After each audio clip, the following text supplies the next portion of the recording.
რადიკალური ოპოზიციისა და მისი მხარდამჭერების მორიგი სპეკულაცია თემა რატომ არ დაპატიჟა ჩინეთის ხელისუფლებამ საქართველოს ხელისუფლება შანხაის სამიტზე. ოპოზიციის აბსურდს ისიც ადასტურებს, რომ სამით შანხაის თანამშრომლობის ორგანიზაციის წევრი და დამკვირვებელი ქვეყნები ესწრებიან და ეს არის ფაქტი.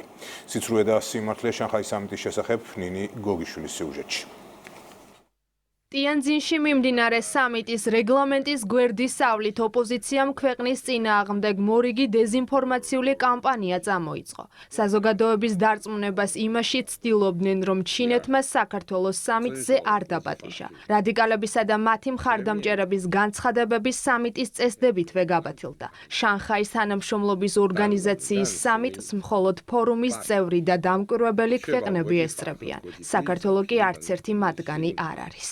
საქართველოს ჩინეთის ურთიერთობები დინამიურად ვითარდება. ცოტა ხნის წინ გაიმართა პოლიტიკური კონსულტაციები საგარეო საქმეთა სამინისტროების შორის, სადაც განხილული იყო უახლოესი მომავლის თანამშრომლობის გეგმა. როგორც მოგეხსენებათ, ამჟამად ჩინეთში მიმდინარეობს შანხაის თანამშრომლობის ორგანიზაციის წევრი ქვეყნების და დამკვირვებელი ქვეყნების ლიდერების სამიტი. საქართველოს არ არის ამ ორგანიზაციის არც წევრი და არც დამკვირვებელი ქვეყანა, შესაბამისად ბუნებრივია, რომ ქართული მხარე მონაწილეობას არ ღებულობს ამ სამიტში. საქართველოს ჩინეთს შორის სტრატეგიული ურთიერთობა ვითარდება. საპირისპიროს ამტკიცებენ დეზინფორმაციული კამპანიის ავტორები. სწორედ ის პოლიტიკოსები, რომლებიც საქართველოს ხელისუფლებას ჩინეთთან ურთიერთთანამშრომლობის მემორანდუმის გაფორმების გამო მწვავედ აკრიტიკებდნენ.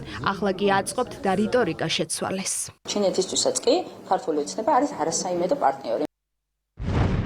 ჩინეთში ტარდება დიდი შეხვედრა გამარჯვებასთან დაკავშირებით. ასე ქვია ამ შეხვედრას და ქართული ოცნება იქ არ არის მიწვეული.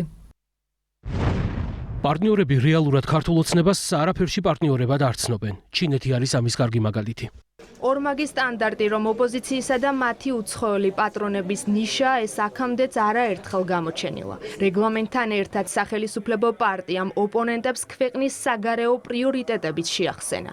საქართველოს პროდასავლური მისწრაფებები შანხაის ორგანიზაციის კურსს ცდება. ჩვენი გაცხადებული მიზანიც არ არის ამ ორგანიზაციაში წევრობა. ჩვენი გაცხადებული მიზანი არის ევროკავშირსა და ნატოში წევრობა, ამიტომ საქართველოს ვერ იქნებოდა ამ ორგანიზაციის წევრი. დეკლარაცია, რომელიც მიიღეს, საკმაოდ პოლიტიკურად მრავალმხრივი დეკლარაციაა და ხშირ შემთხვევაში დაპირისპირებულია იმ პოზიციებთან, რომელიც ჩვენ გაგვაჩნია, ასე რომ ამ საკითხებთან მიმართებაში გმართებს დიპლომატია, გმართებს თავშეკავება და მხოლოდ მტერს საკუთარი ქვეყნის მტერს შეუძლია, რომ ეს თემაც გამოიყენოს ასეთი თაღლითური პოლიტიკური მიზნისათვის. კარგად გვახსოვს მათი სპეკულაციები და მათი პატრონების ჩვენი და საქართველოს და ჩინეთის სტრატეგიულ პარტნიორობათა დაკავშირებით. მათ შორის ერთ-ერთი ამ ორმაგი სტანდარტის ასე ვთქვათ სეიმის მონაწილეები იყვნენ.